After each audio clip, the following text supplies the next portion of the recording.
Share. Takes a few more steps to do everything, huh?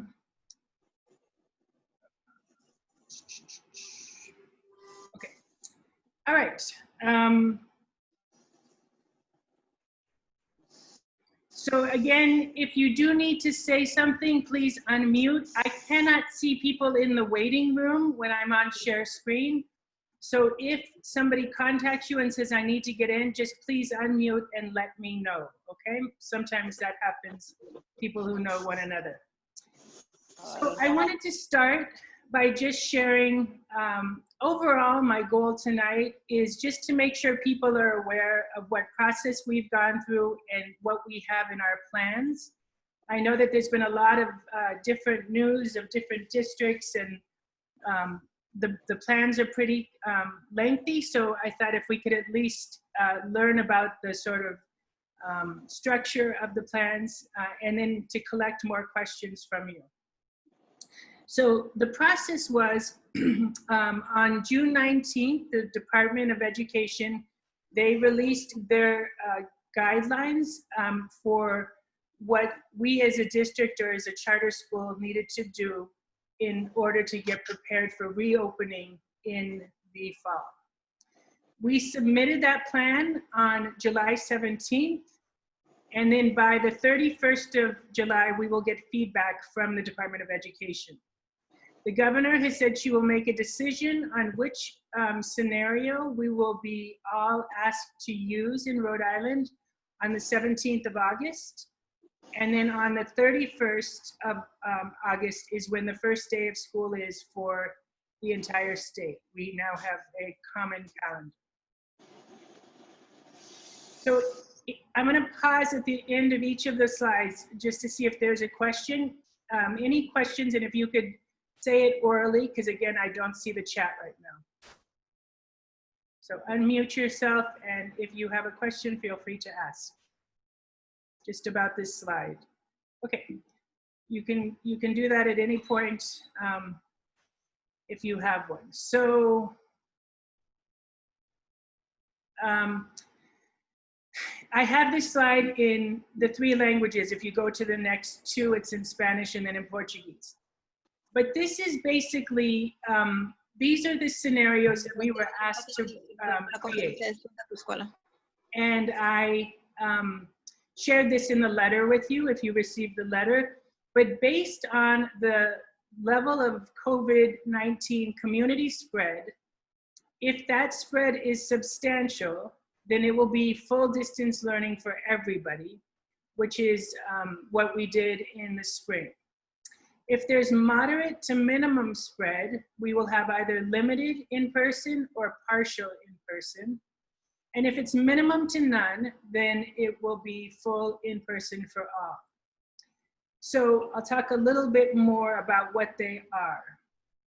So full distance is sort of what we did before, but obviously we've learned a lot, and we would do it, we think, in a much better way, but everybody would be at home, nobody would be coming into the building. The difference between limited and partial is my understanding. Partial is a part of either the district or the school. So in districts that have K to 12, for example, they might have their high school students stay distant learning and their elementary and middle school students come back. At ICS, we might have our kindergarten and first graders come and second to fifth come back. I'm not saying that's what we're doing, but it's part of your overall population that comes back.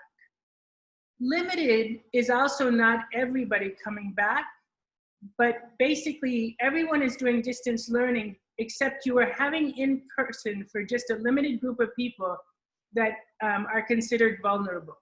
So for example, if there was somebody who we knew was in an abusive situation at home, somebody who we saw really did not do well in the spring because of limited adult supervision, maybe some students with certain types of IEPs, even though our students with special education services, most of them actually did very well, but there might be like occupational therapy, things like that, that were tough to do.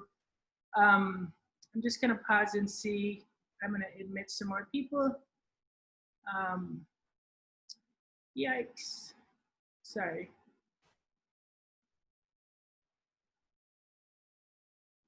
Okay.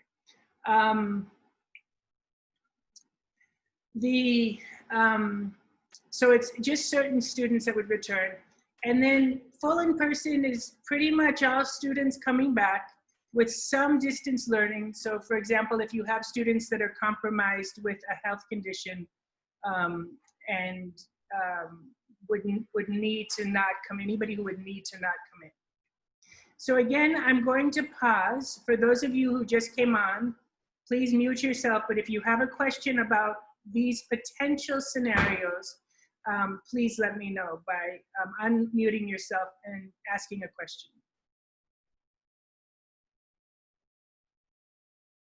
Wow. No questions. Hi, I have a question. Okay.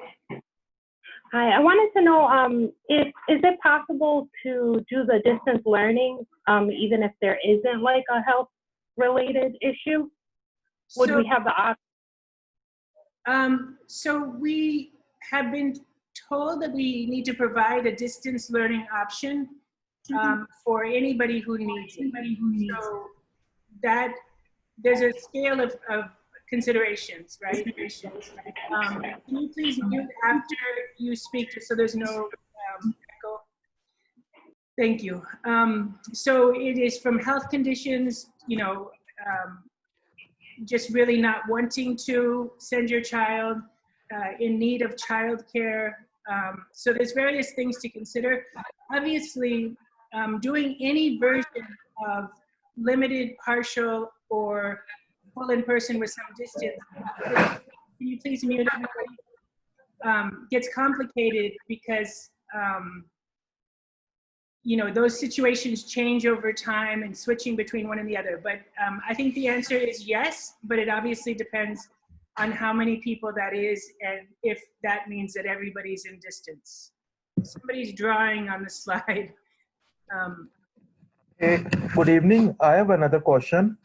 When Yes. you talk about partial or limited learning, will that be like on a daily basis, or there can be a scenario wherein maybe kids are called alternate weeks or alternate days to school?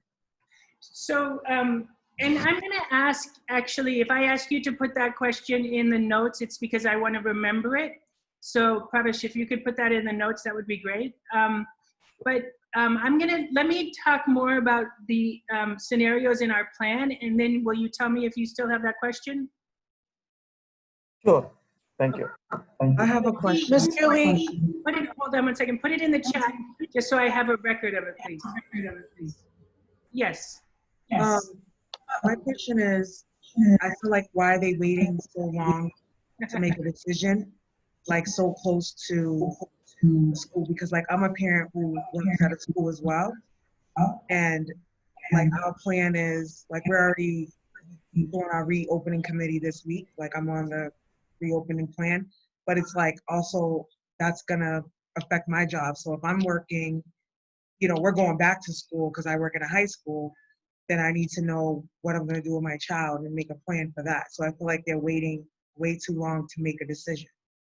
So, Jack, I completely agree with you. I believe that the original thinking was that the community spread 2 weeks before would be at a place where then they could say, we are in substantial, moderate, minimum, etc.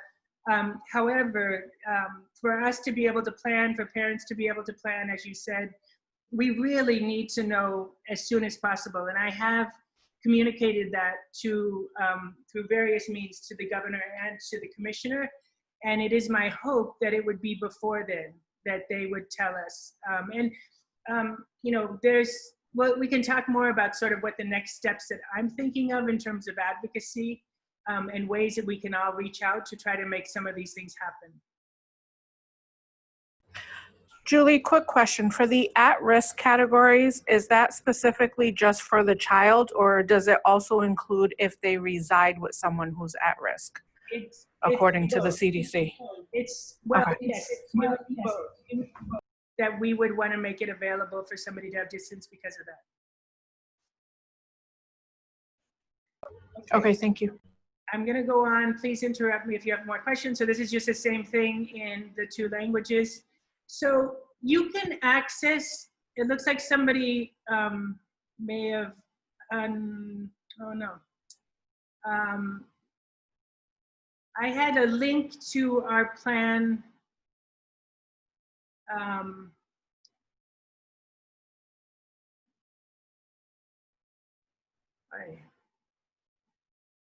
Did somebody, I thought that you could only view this, but I had a link to my plan at the top of this slide and it disappeared. So let me put that back in. If you do mistakenly,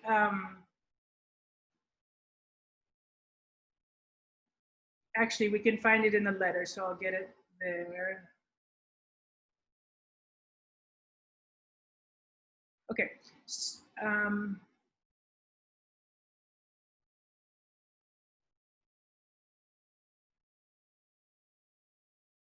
Sorry about this. Okay, here we go. So the reopening plan. So you can link to the entire plan at that top of that document. So this is our plan, and this is how RIDE asked us to put it together. So these are the elements: a message from the leadership, the vision and principles, what we learned in the spring, and then these 4 plans: health and safety, instruction, etc. And the way that they have organized this, just in case you do go in, is for each of those areas, I have to provide assurances. They have indicated which areas I need to provide assurances and which places I need to provide evidence. And so if you click on, if you keep going, these are the assurances, and then below is where you find where I have to have evidence. So here are the areas where I needed to provide evidence. But instead of going into the whole thing from there, I'm going to show you some elements of it in this message. So the message from us that you should have received, but in case you didn't, there's a letter that we sent to all of you that's in the 3 languages if you go through this link. And so that's the message. The principles have not been translated yet. We are in the process of translating the parts of this that we know we won't need to change, as well as that families will need access to. But RIDE had 5 guiding principles, which are in red, and then we added 3 more. So safety is really first and foremost for us. It still is.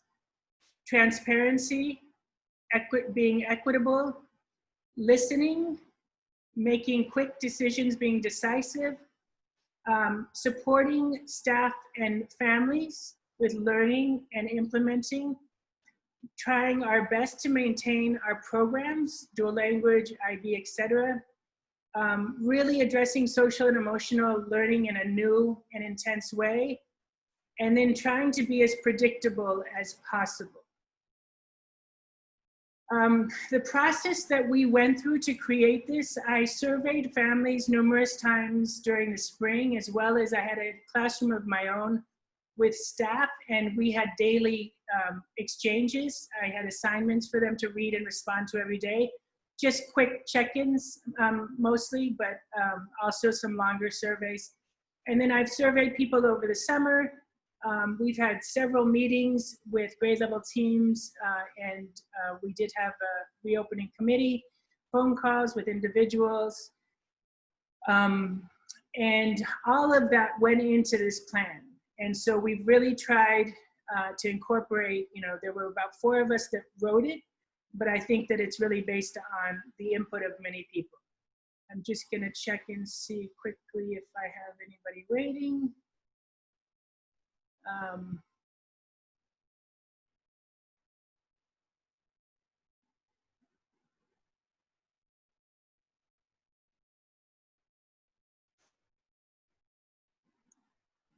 Sorry about that.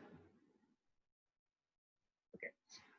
So this is also not translated, but if you look at the strengths and weaknesses from spring, we really, this was actually a very helpful process for us to go through. So any kind of in-person, which would be the limited or the partial or the full, and then anything that has distance. So here's what we found, and they're in various categories, and here is what our response would be. So this is about an 8-page document that lists all of the things that we learned during the process. So I welcome your looking at that at a later time. And if you have anything to add, you feel free to send it to me. We then have the plans are all here. So we were required to submit a health and safety plan. We also have an isolation plan, an instructional plan, a social, mental, and emotional support plan. A social, mental, and emotional health plan, and then an operations plan. So if you link on any of those, for example, I'm not going to get into the details of every single one of them tonight because of time, but this, you can see there's a letter from Rosa. And then if you just look at the table of contents, that's our nurse. She goes through the various situations of, being safe and healthy in the school. The social, mental, and emotional support. We know that there have been a variety of situations. All of us have been socially distant. Being a school that's designed for social interaction is going to require a new way of us being together, whether it's distance or in person. So in this plan, you can find sort of our initial thoughts on supporting everybody socially and emotionally. Operations is really, how do we get the building ready, serve lunch, etc. And then the instructional plan is about the instructional part of those. Again, I'm not going to click on all of them, but I'm going to continue giving you some information about these various aspects. And if you have any questions as we go on, please feel free to put it in the chat or let me know. So any questions on this part so far? All right, you are an easy audience. So part of what we need to do if we have students back in the building is, and I'm gonna actually show this to you in a different way because this one it looks funny, is we need to do work on the facilities. So this is, I don't know why it's going in that direction. Let me get another one. Sorry about that.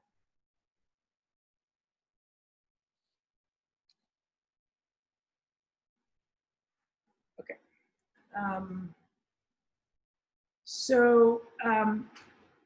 Some of you may know, most of you don't know, we purchased the house across the street from ICS on Tower. So this is where you normally enter on the second floor. This is Pleasant Street, and this is the side street where you drop off kids in the morning, used to. That house, the yellow house with the yard, we purchased. And so we will be moving some of our non-instructional staff over there. And we will have the yard available as one of the 3 places where students can go outside for recess. We also will have the playground, and then, one second. Can you please mute Carmen?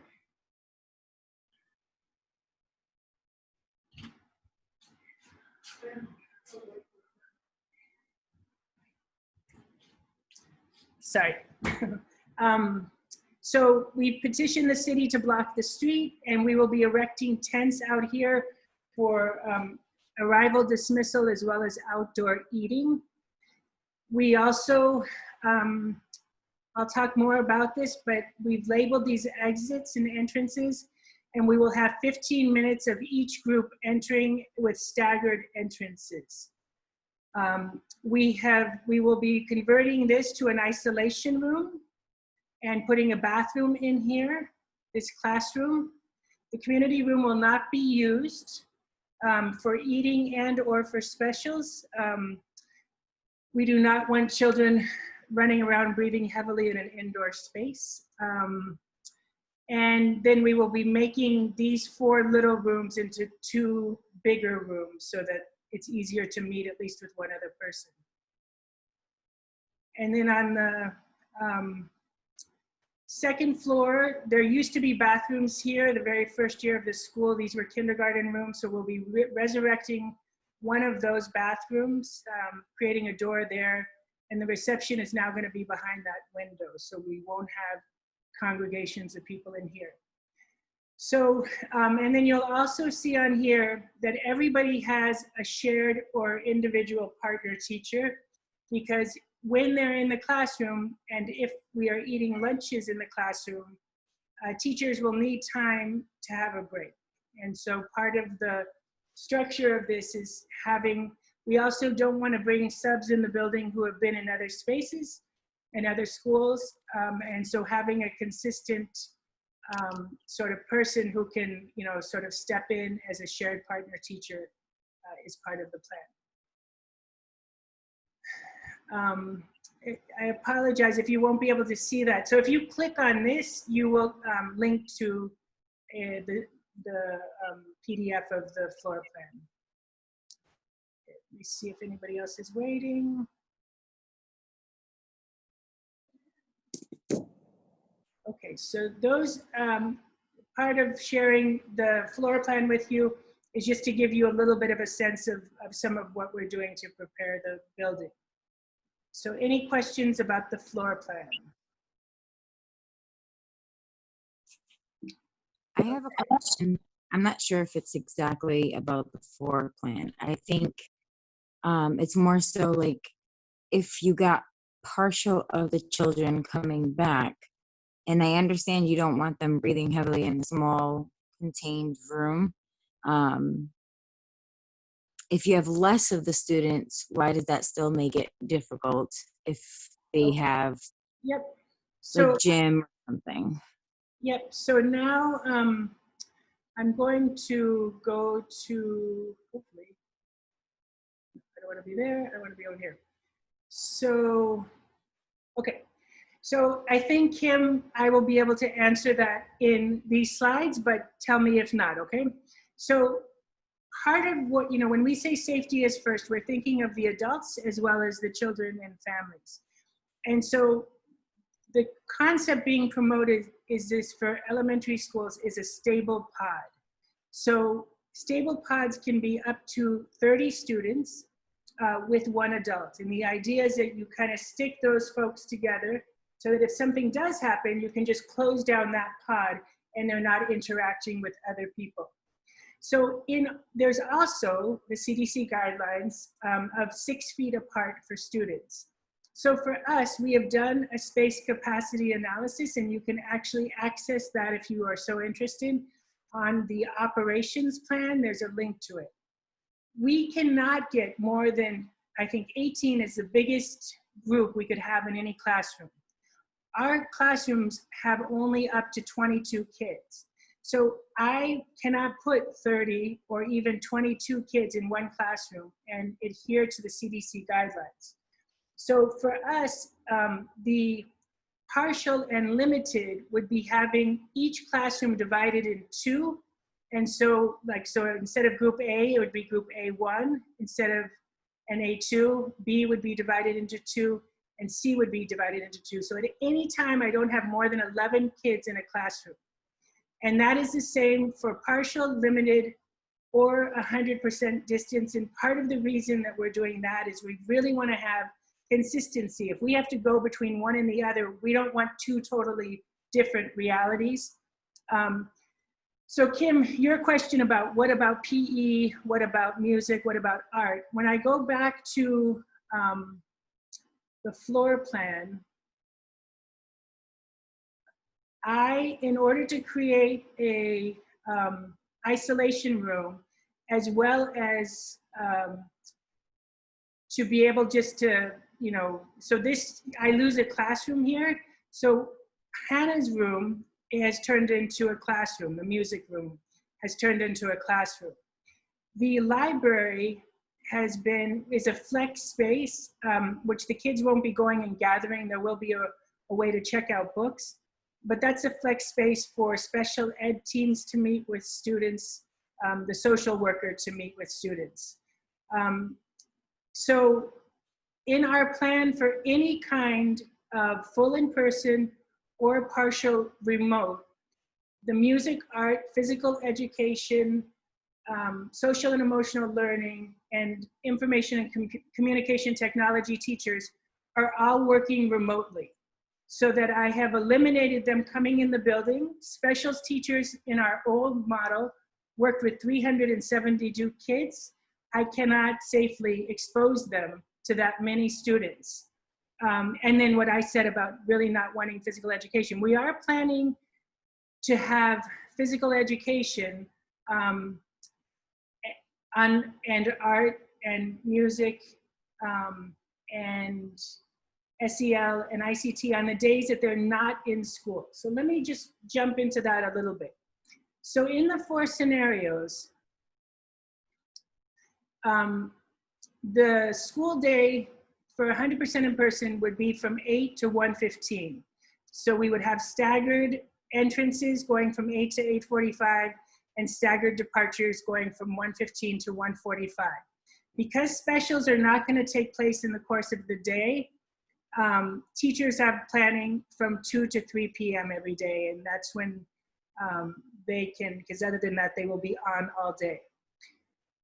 They will be, Mondays are professional development days for everybody.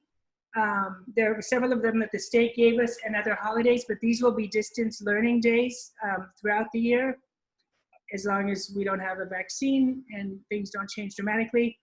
And in person, it would be 20, according to what we are required to do, 22 kids per class, with the exception of those who don't come.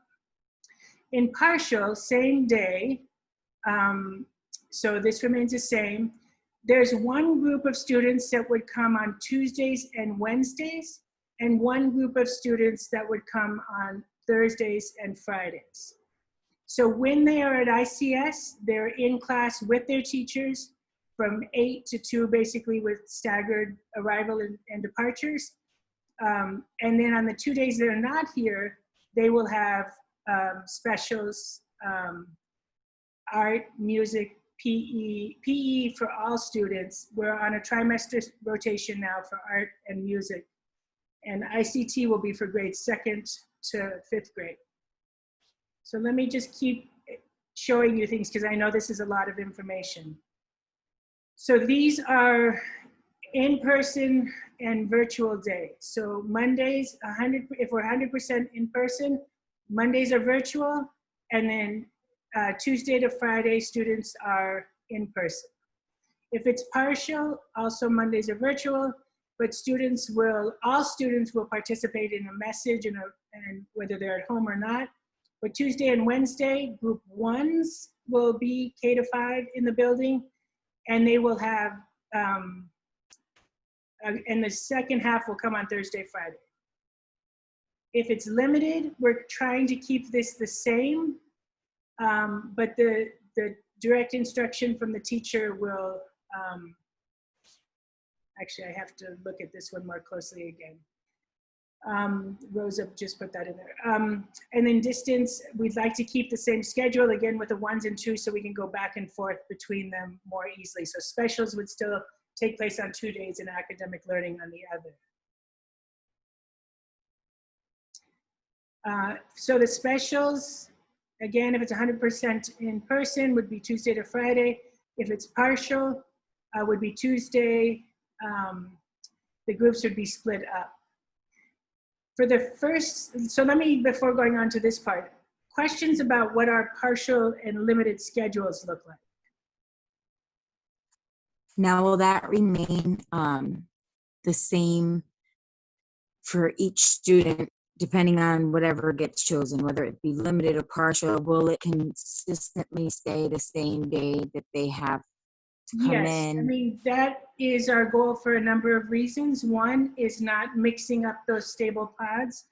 2, that guideline of, or the principle of predictability. However, if things needed to change for some reason, either because of personal schedule or it just, you know, made sense, or somebody said, I was here and now I don't want to be at school because, you know, we have a new condition in the family. I mean, there would be room for certain changes, but it wouldn't be changing all the time. The idea is this is the plan.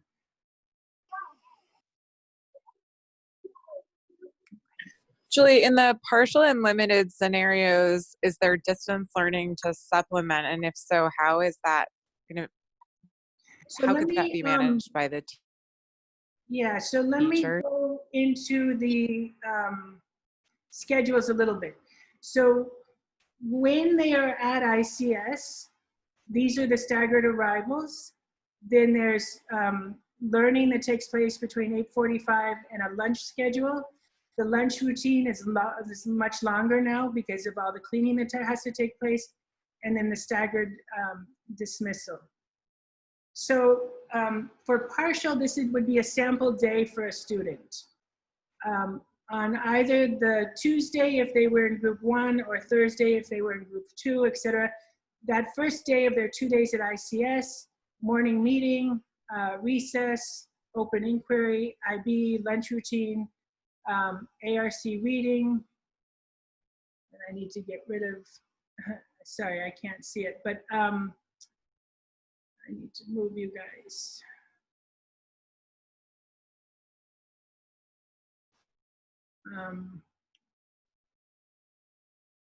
Sorry that it's not, and this is dismissal here.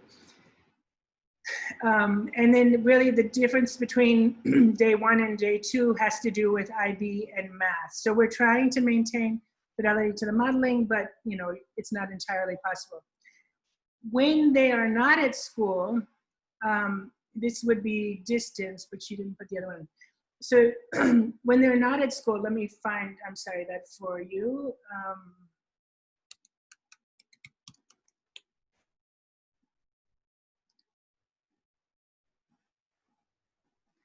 So this, what we've done, because one of the things that we learned is that 372 students online is really difficult to manage with providing support as well as assessing students' work. And one other thing that we learned is that, as you know, and it was for good reason, we just sort of were very supportive but didn't do consistent feedback and evaluation.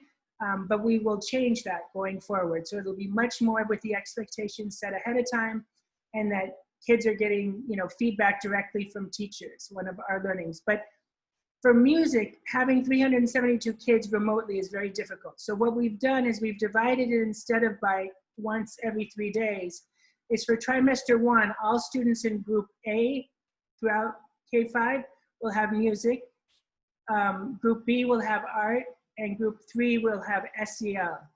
And then all 3 groups will get information and communication technology and PE all 3 semesters, except that ICT is really 2nd to 5th grade with direct instruction, and Chrissy will work with the K1 teachers, and then the teachers will provide that instruction to the students. So this would be the schedule for, let's say, a kindergartner. So at 8:30 on the days when you are not at ICS, from 8:30 to 9:15, let's say you were in the first group and you were in school on Tuesday and Wednesday, you would have art on Tuesday, and you would have music on Wednesday.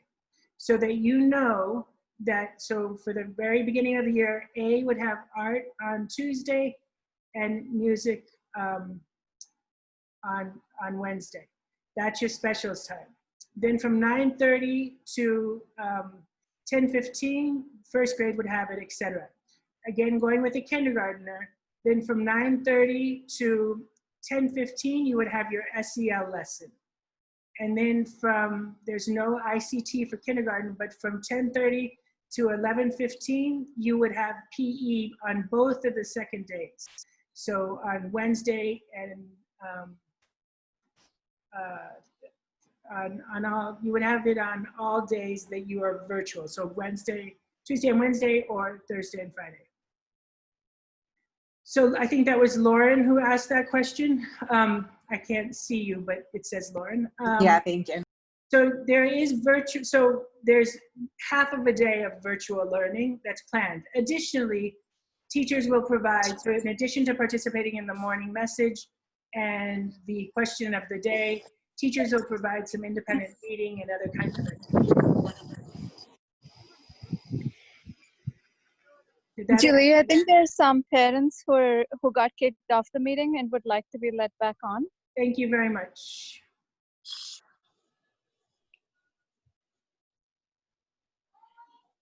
Okay. So more questions? I know this is really complicated and I've been living in it for a while. So please ask any question. There's no. Will the children actually be graded this year? Yeah. I think some of us were disappointed in the fact that knowing some kids actually participated and some that didn't, but yet still got passed through to the other grade. And I know it was unexpected. Like, I'm not complaining about it, as I'm just wondering if the kids would actually be graded this year. Yes, and so, you know, that was one of the improvements we want to make. Again, I don't apologize for how we did it because people were in all sorts of different circumstances and we felt like we were actually grading their circumstances more than we were grading their work. But and we didn't have any kind of expectations set up, and we were also building the plane while flying it. But we definitely will have expectations in advance, and we will, you know, teachers are going to work in such a way where they will have more time to give feedback, and we will also be grading work. So that will be a different, definitely different than in the spring. Okay, I think I have like 2 other questions. I'm sorry. Nope. For the younger kids, are they going to be expected to wear masks all day? So right now, we really want them to be wearing masks whenever they're in class. There will probably be time outside, obviously at lunch that they won't, but we want them to have masks in the classroom. Okay, and how is that going to, how should I say it? Like, what happens if the child doesn't actually do it all the time? Being young, So not wanting mask on, like, how is that going to be irradiated to them? yeah, no, I joke and say that we're going to have to buy a bunch of squirt guns to squirt it. Well, so the first 6 weeks, as you may know, at ICS, we spend a lot of time with, you know, establishing a caring community, setting up expectations, part of the responsive classroom work that we do. The first 6 weeks of this year, really regardless of the scenario, but in particular, if we're in each other's presence, is very much going to be about learning how to behave in this new environment, how to be social in this new environment. All the rugs will be gone. Kids for morning meetings in classrooms will be sitting on chairs at a distance from each other. Wearing a mask, you know, I always believe in extrinsic and intrinsic motivation, but and really teaching about the issues. But in addition to having that be one of the rules about when we wear masks and how we wear masks, et cetera, we will connect it to the IB units. And so, for example, thinking about the role of the individual, being part of a community, caring for others, the elderly, et cetera, is going to be part of the content of the curriculum as well. We also have ordered sufficient surgical masks to provide them to students if necessary. So we'll talk more with you about whether or not they have cloth masks, but we don't want to rely on people being able to wash those every evening. And the surgical masks are a little better than some of the face coverings for keeping from transmitting. I have a question. My son, he's going to be attending for first time to the International Charter School, and he has an IEP. So how is going to work for kids with the IEP? Because, you know, my personal, you know, opinion is like with my son is kind of hard because he needs a lot of social and emotional support. So, but he's good with maths, but I'm thinking about the other kids maybe are in the same case. I don't know. So it's going to be kind of hard, I So, guess. and Kim and Lorena, please put your questions also in the chat just so that I have a record of them.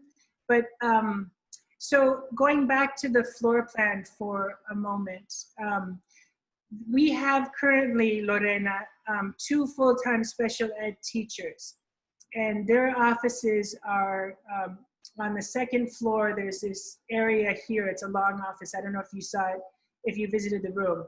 They used to work with kids that they have kidney tables in there. These will be their offices, but they will not be working with kids in there. They will either be pushing into classrooms using something like,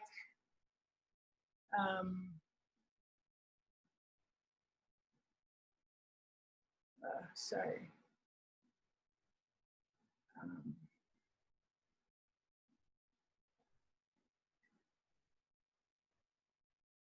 Using something with, it would actually be a complete divider, but something with a divider, and the teachers, the special ed teachers will be limited to K-2 or 3-5 instead of crossing all grades, so that we limit their interactions with classrooms.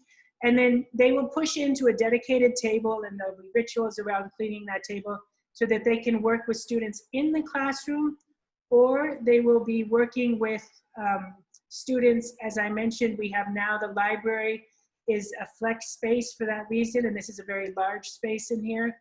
And then these 2 rooms downstairs that I am making bigger is another possible space for them to work with students, as well as the community room is not going to be used for gathering and or for lunches. And so this is another space that they could come in and use with them. And then in terms of virtual, there may be some students for whom working virtually is better. So in fact, I would say of all of our students, the ones who did the best in our emergency remote learning in the spring were our special ed students, because there was intense one-on-one meeting with them. Some of them did not do as well, but overall as a group, they did very well with that, that situation that we had. Yeah, my question was kind of similar to hers too, because I was just thinking about like with my son and his hearing aids as well, like the mask pushing on that. So let me reassure you also, Jack, with that. We have jumped onto, we collaborate, as you know, significantly with the School for the Deaf, and they actually let us become part of the National School for the Deaf order. And so we have ordered masks with plastic and see-through for his classroom, his teachers, as well as for other adults that work with his class. And we'd like to even use these, you know, teaching language is really hard with covered masks. And so, you know, we've ordered also some face shields in some cases, and plexiglass protectors for some teachers so that they can see them as well. Thank you. So I have a question that's, oh, sorry. It's sort of related to the floor plan, sort of related to masks. It's not the floor plan, but the facilities. I know ICS is one of only a handful of schools that actually have an air conditioning system, but is the ventilation adequate to ensure that fresh air is being circulated regularly? Yes, so we have had an architect walk through the building and look at that. We also have plans to, some of the windows don't open. The windows open on Pleasant and Tidewater, but not on the tower side. They're the older ones, they hadn't been replaced, but to have those be opened. But what, there is go ahead. fresh air piped in through our HVAC system. So, yes. I mean, there are also a couple of classrooms I know that don't have any windows at all. In those, I was told, and I think it would be important for me to be able to provide written, you know, sort of certification of that. But I have been told that they have adequate fresh air being pumped in through the HVAC system. Okay. And as you notice, one of them was turned into the isolation room, and one of the classrooms was moved upstairs. Not because of fear of that, even though I just thought, you know, psychologically that as many of the, and we also set up the floor plan so that In the Spanish English part of this also, if you have 2 days with with the English teacher, this doesn't apply to the Portuguese teacher because you're always with the same teacher, but when you switch teachers, we're not going to switch half day, and we're not even going to switch from a Tuesday to a Wednesday. We're going to have Tuesday and Wednesday with the English teacher, one group. Group B will be with the Spanish teacher, let's say. Then next week, the schedule will stay the same, but you'll switch the teacher so that there's enough time in between those groups. But if you look on the first floor, if students are in one of these grades, they have one windowed classroom and one windowless classroom, one windowed classroom and one windowed classroom and one windowless, so that they're rotating instead of being, last year, Eamon, I think, was in rooms that didn't have any windows, but next year would be one of each. Okay. And Maya, did you have a question? Yes, I actually was wondering, so are you saying, just to go back to when you were talking about the schedule and how that's going to work, is that they're actually having Zoom or whatever meetings with the teachers even when they're outside of school? So if there's morning... They're having meetings when they're not at school, with the specials teachers, the ICT teacher, or the social and emotional learning teacher, for a shorter period of time than an entire day. We are not planning to have them Zoom into the classroom. We did think about that, but it's a really challenging task for a teacher to monitor a group of kids and to monitor a screen.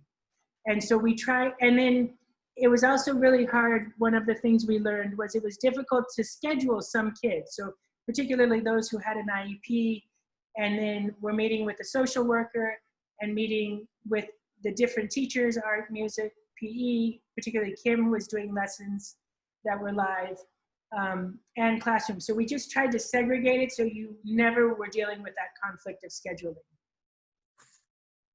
Okay, so I'm looking at the distance, the sample day that you have here. So when you say morning meeting, question of the day, all kids will participate in that even though they're at home. So that is our way of taking attendance as well as communicating information to them.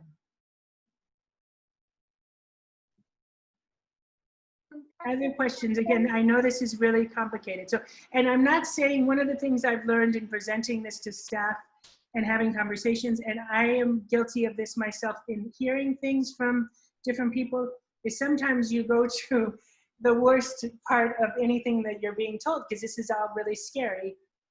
These are the plans we submitted. I am not saying what we're doing right now. I am just sharing the plans so that you know what's in them. Can I ask a quick question? Yes. What's the school's plan for when kids just have like a cough or a runny nose and the normal things kids have that like every kid's going to have? So instead of the squirt gun, that's the fire hydrant.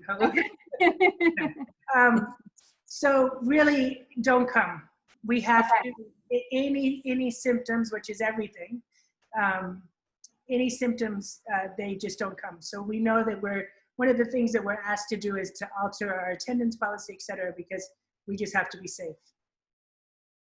Okay, and then obviously school's over at 1:15. No matter what the plan, school's out at 1:15 now. Well, there's a 1:15 is one group, 1:30 is another group, and 1:45 is another. So A, B, and C will leave.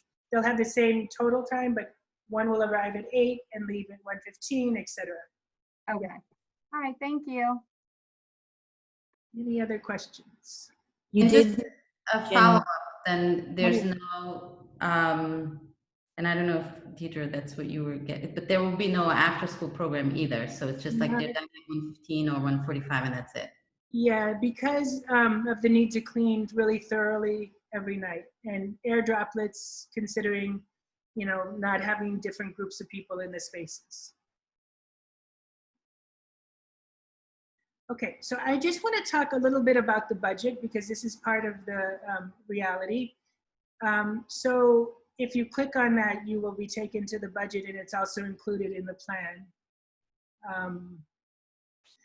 So I'm not sure how familiar people are with how schools are funded, but we receive monies from districts as well as from the state, and it varies depending on the districts, the overall amount, as well as the percentage.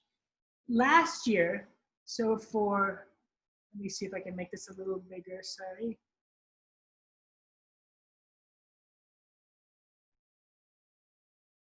And the backup, the backup to all of this, you are in the other links down, tabs down here. So last year, our revenue was $6 million. Normally, each year it goes up about 4 to 5% just with overall increases in revenue. Because the legislature has not met yet, the mechanism automatically reverts to you being funded at the year before. So currently, our revenues are $6 million this year as they were last year. That could change if they go back into session and they vote on a budget that is more. We are predicting, based on conversations that we've had because of the state's overall economic situation, a cut of $800,000 to that. We applied for a PPP loan. You may have heard some discussion about charter schools being able to do that because we're nonprofits and districts not. I think everybody should grab whatever money they can find, to tell you the truth. But so we were awarded $600,000 on a PPP loan. We were also awarded $92,000 in a CARES Act that went through the state, and that's to be used mostly for personal protective equipment. So if you add that, take away that, add that, and add that, you get 5.82 million. So you can see that right there, we're a little bit less, about $110,000 less than revenues for this year. And that is with no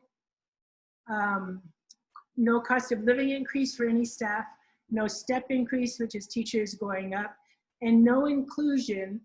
So our cost this year, because things have gone up, is actually more than our revenues, just because the cost of health insurance, et cetera, that goes up.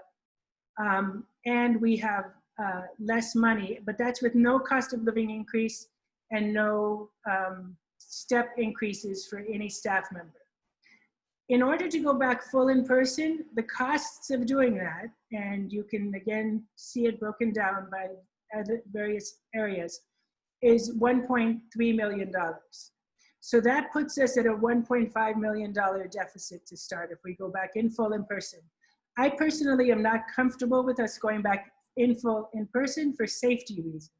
However, it's also cost prohibitive unless we get a major influx of money. Partial or limited, again, how you choose the children is what's different there, is cheaper, but it's not zero because you still have to do a lot of those things just to a lesser degree. And I feel it is much safer. I'm much more comfortable with partial, though I'm not 100% comfortable with gathering anybody without having some improvements in things like testing, et cetera. But it still is more than $850,000 cost, so that puts us at about $1 million. The distance is actually savings, as you can imagine why, some of the costs of operating a building, and that puts us at $100,000 surplus. So this is not, I wanted to put this in because it's not only, sort of concern to do some of these things for safety, but there's costs associated with it. Now, you may have heard nationally that the Congress is trying to, not making much progress, but is trying to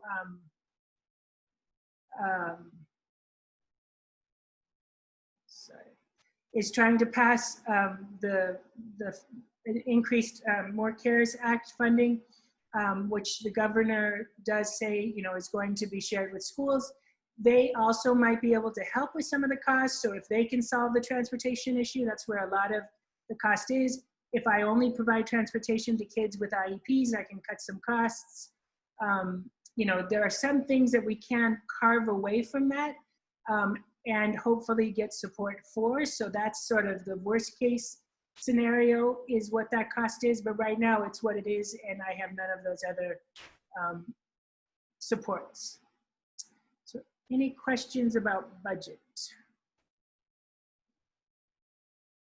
I will also say that after our board meeting 2 weeks ago, our board did write a letter to the governor and the commissioner expressing their significant hesitancy at recommending full in-person return because of both the cost and the safety issues. Okay, so now on to more cheery news. Okay, so the state passed a statewide calendar. Normally each district can choose, or independent charter school can choose their own.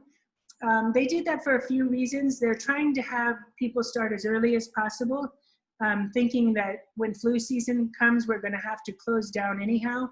And so most districts, we always start around the 27th-ish of August, but many districts start after Labor Day. So they wanted a pre-Labor Day start for everybody. They gave us many of the Mondays as professional development days. And they also, those development days, they wanted us to be able to maybe coordinate efforts across the state.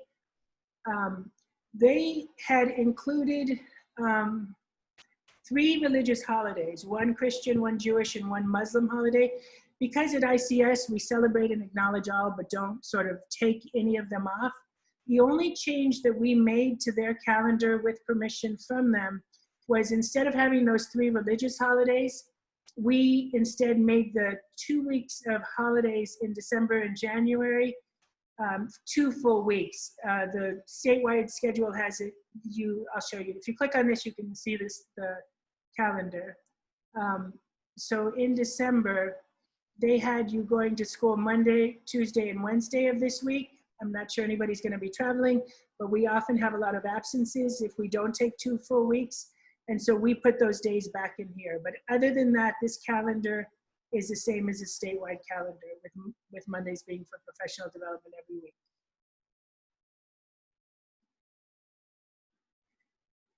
Okay. Okay, so best scenario. So for me, the best scenario is that we be given, I'm not sure if it was clear, but supposedly the governor is going to make a decision for the state as to, so we submitted our plans, RIDE is looking at them, and RIDE is gonna tell us, in your limited plan or in your distance plan, you're missing this, or in your safety plan, you're missing something. And then if those are all, the plans are unique to each district in those categories. And then if on the 17th you said, okay, everybody's going distant, or everybody's going partial, or everybody's going full in person, then we enact the plan that has been reviewed by RIDE. I am asking, and I have submitted, my feedback in a variety of ways, for individual autonomy. It's not one size fits all. There are different buildings across the state, and I believe that we do need to make our own decisions. I also think that partial limited plan or the distance plan is, I'm not comfortable with full in person, are what I would want to consider, not the full in person.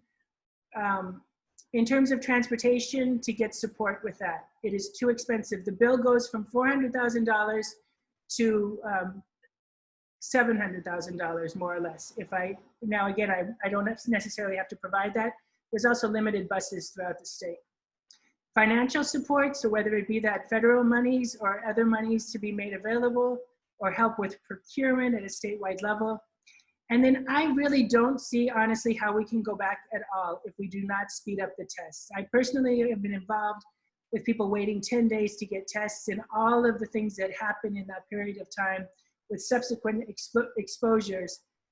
I just can't imagine how that would work in a school setting if we had, and we will have, cases if we gather people. So I really think, and the state does think that they will be able to make progress on this, but that we need better COVID tests and faster turnaround time. And then next steps, communicating.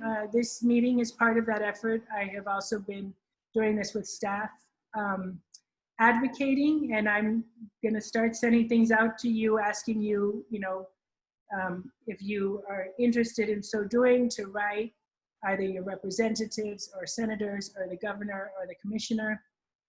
Continuing to flesh out these plans to figure out how we can cut costs, raise money. We have a lot of policies to redo. And so making sure that we can finalize those policies. We have another board meeting on the 3rd of August where we're hoping to pass many of those. Get ready for opening in whatever form we do, make sure we're providing training to everybody, and then to open. Okay, so that is, this is now a time when I can continue to ask questions. I'm going to stop sharing my screen, and I'll try to glance at the chat, but if anybody has a question and wants to unmute and ask or comment or. I do. Yep.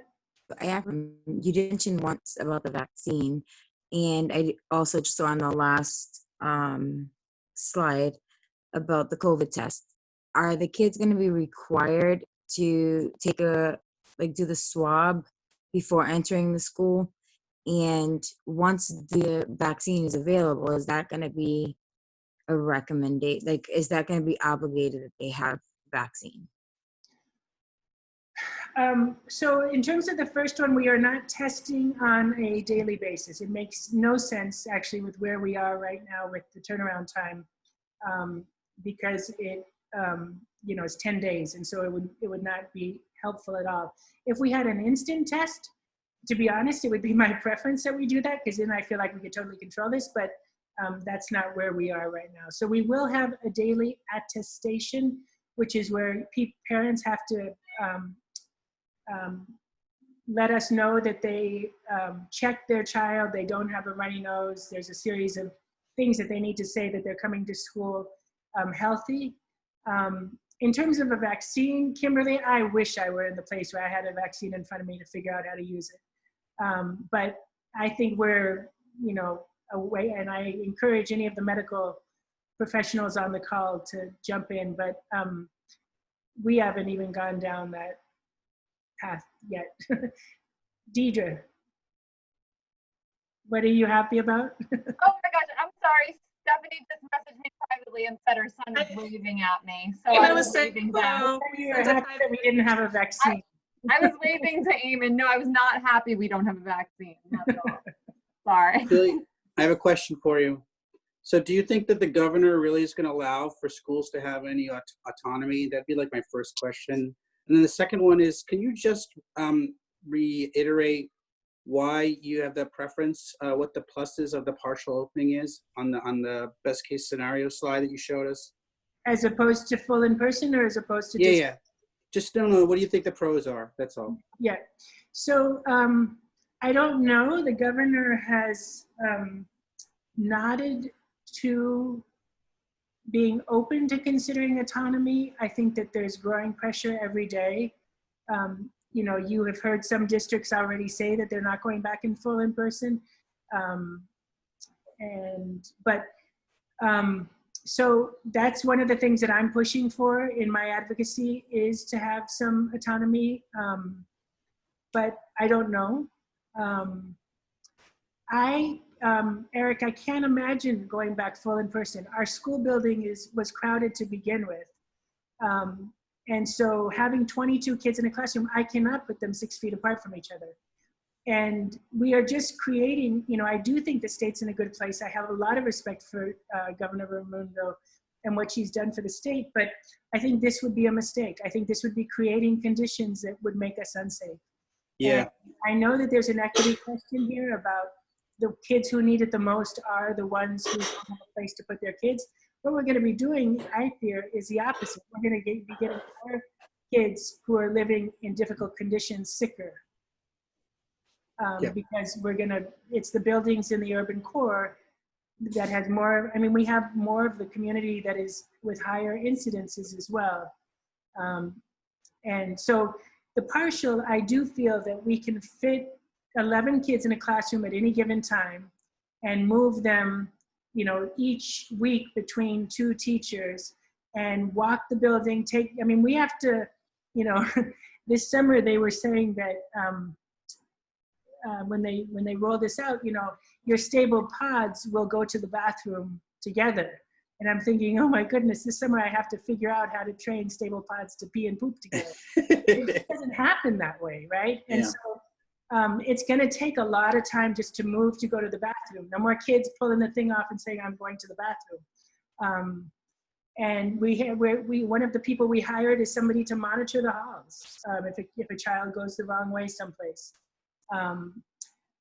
But with the building of an additional bathroom, having only 11 kids, having 2 adults per room, having specialist teachers being taught remotely, specialist classes being taught remotely, I feel it's not ideal. It's super complicated on our end too. It's going to be complicated for families. I know that. Like, you all don't work on Tuesdays and Wednesdays or Thursdays and Fridays.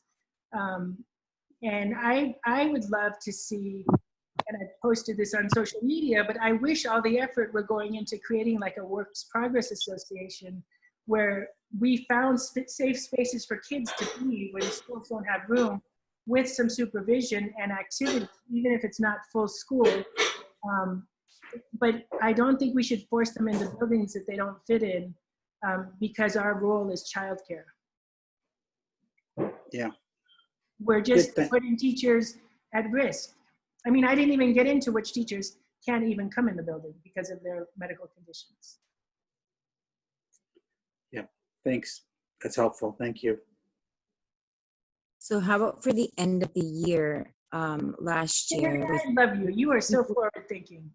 I'm sorry. Vaccines and end of the year. I'm sorry, but I know like we didn't really get too far with explaining, you know, my daughter was just in kindergarten. So of course now it's moving forward.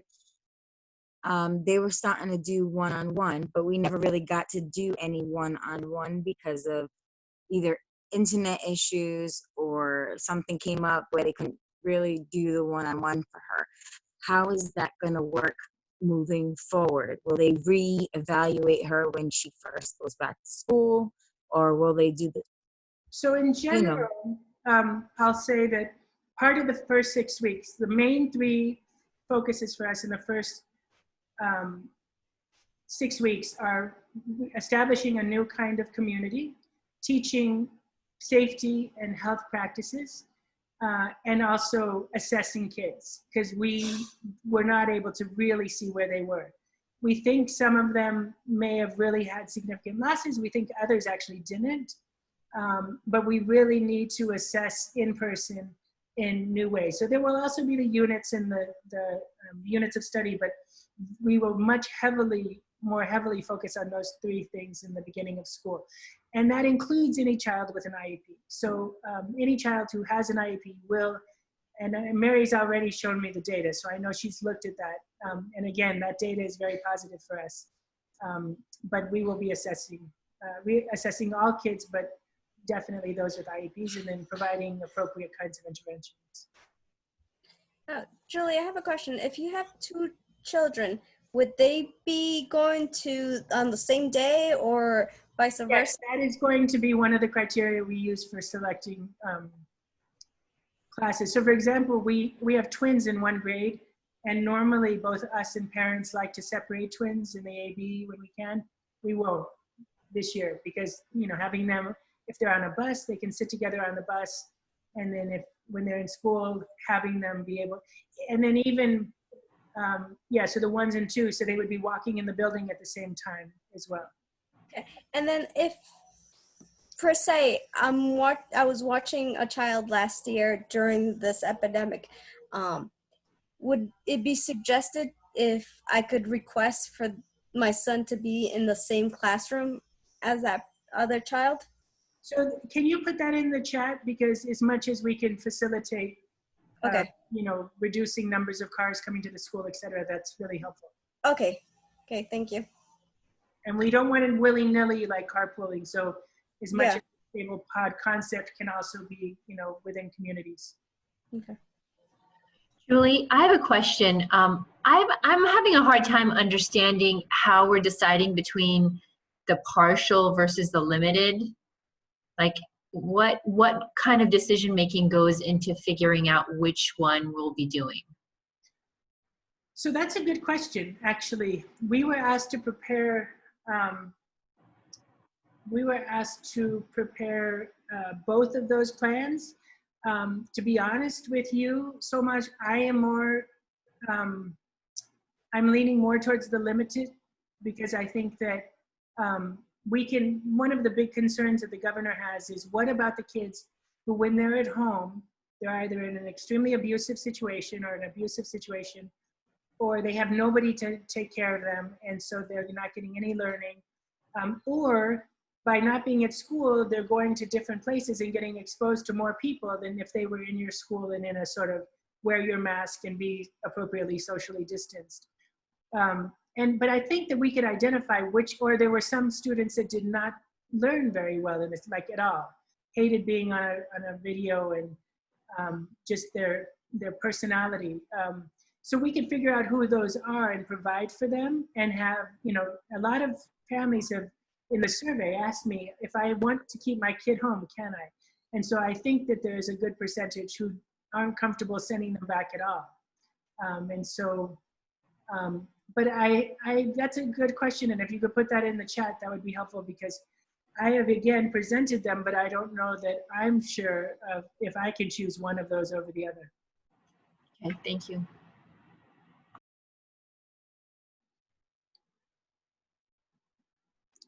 Any other questions? Are you hiring more teachers? We are hiring 5 more people as partner teachers, in addition to the folks we already have that might be having a new and different role. So that there is a partner teacher in every, shared at least between 2 groups. In addition to the K and 1 always having teaching assistants, we will have a partner teacher that's able to go between, for example, 2nd and 3rd grade Portuguese English, 1 to go between 4th and 5th grade Portuguese English, and then 1 to go between the A and the B of the other grades. And then one of our grades already has additional assigned partner teachers for each class. My last question is, students who receive like occupational therapy, what are they going to do about that? Because you know that like kind of requires a touch. So. Yeah, that was a hard thing to do in distance learning. And so that, if you see 2 things, there's the house across the street that we purchased. That yard is one space that can be used for that. We will be using Tower Street. You know, we're hoping to block that off minimally during the school day, but maybe even more so. And then the community room is also going to be available for OT.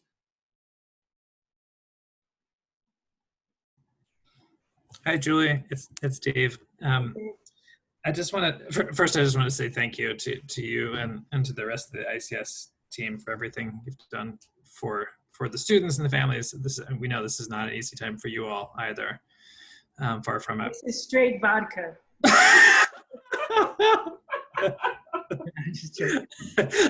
I also work in a school, and I did have a parent offer to send us a case of vodka to the teaching team after a week. You need my forwarding address? I just wondered if you wouldn't mind. I think you've covered this already, but just review the timeline for how these things get decided. In other words, the governor will decide which, and the data will decide what state we're in, and then how long will then we have to know, okay, it's going to be this plan, and then from there, how long will we have to know your child is going to be going on these days of school or whatever? Well, so in the very first slide, it had the dates, right? So she has said August 17th. I have been pushing, and I think a lot of people have been pushing for it to be sooner. Recently, somebody from our office said on August 1st, which is just after RIDE has their deadline to give us feedback on the plans set at July 31st. So on the 1st, that she would give an indication towards the direction we were going, the governor would.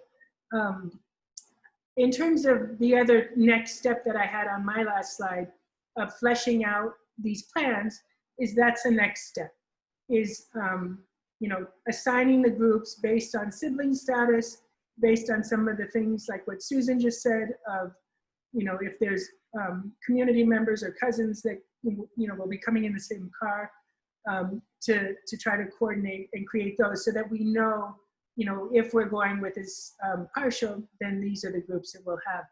I also, I was hesitant even to ask the question about if the governor says that we have to go back in full in person on the last survey that I sent, because I felt like without this meeting or without having more information, it's really hard to know what this even means. So I wanted to wait to ask, but Rosa Di Verona, our assistant director, really wanted me to at least ask that question. But my plan is after these meetings this week, at least with some people having a better idea of what it means to have the different scenarios, that I can get information from you. And so if, for example, limited is the direction that people want to go, then that is a different set of criteria and class composition that we'll go with. Then if it's partial, some of the same criteria will apply, but so that we can start to set up those classes. So my goal is, and I think that was Ride's intention too, and I do appreciate this part of creating these plans, is so that we would be as prepared as we could be when we do get notification. So I'm hoping that if we learn on August 1st of a direction, that we can have this information. Some of it you don't need right away, but like the schedule, obviously you do, right? So, and that would be helpful too, if anybody wants to give me feedback on, here's what I need to know first, second, and third because of my work or because of my, childcare needs. Right, yeah, thank you. Obviously the earlier people know Right. when children will be in school, that, to me anyway, that seems like the critical piece. Other questions?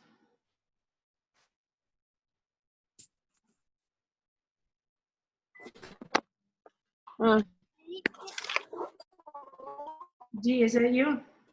No. Oh God. Is this person asking a question, or you just unmuted accidentally? Okay. I just muted you. Okay, anybody, any other questions? I got one question. What happened? How's it gonna happen with the us parents that we don't feel that our kids are being safe? We prefer don't send them to school. And also, I got a second question. What happened? We have still the laptop from the school. Do we return them to you guys again, or if we decide to not send the kid to school, she should be using the same laptop? So we want to create the possibility of whatever scenario that if people do not feel comfortable sending their child, that they don't have to, and that we can provide them with access to what we're doing in, the best way possible. If we had some sort of in-person and some sort of home, and the child were at home all of the time, we'd need to think about, if the majority of people are partially in school, what does that look like on the days when the child's in school? What kinds of things can we provide? So, but definitely the option of not coming for safety purposes, in my opinion, should be there for everybody. In terms of the Chromebook, you can just hang on to that. We avoided getting them all back in part because we wanted kids to have access to them over the summer. Some families had asked us if they could still access some of the activities from the classrooms, et cetera. And we also wanted to avoid gathering large groups of people at the school, bringing back those.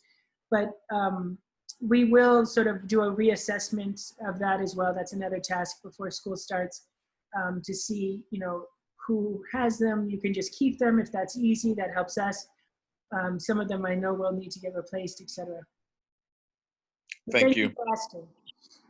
Thank you.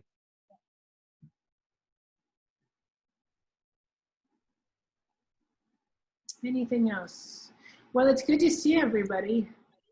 I haven't seen you for a while. I miss seeing everybody. And I agree with the other parent that was on there. Personally, I appreciate everything that you guys have been doing.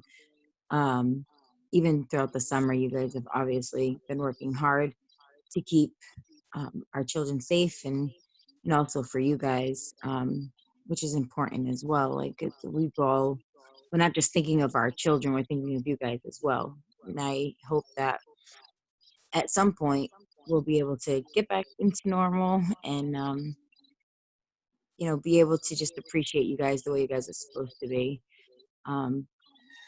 It's just harder to not physically see each other or give anything that we would normally do if we were to be able to give each other a hug or be able to say thank you for everything, because we do it does mean a lot to us and our family. Well, thank you, Kim. I appreciate that. Yeah, it's not easy, any of this, but as I said in the letter, I think in the end of this, we'll all come through stronger in certain ways.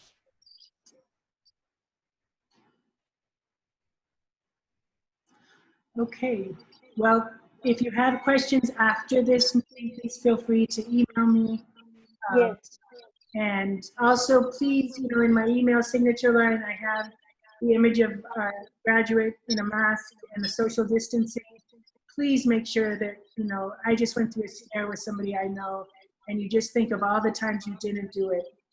Please make sure that you're wearing a mask and staying socially distant and teaching your kids about this, because it is really how we're going to contain this. I All have right. a question. Was that Okay. somebody else? Yeah, I have a question. If the parents are sick, like with flu or runny nose, the kids can go to the school? It depends on what the parents are sick with, I guess. If I'm not sure if you're talking about if they have an underlying condition that they're afraid to send the children because they might be a carrier and bring it home. That for us would be, up to the parents to decide that they didn't want to send the child in, and that would be okay. If you have somebody in the household who has COVID symptoms, we would not want the child, if you're quarantined in any way, the child could not come in.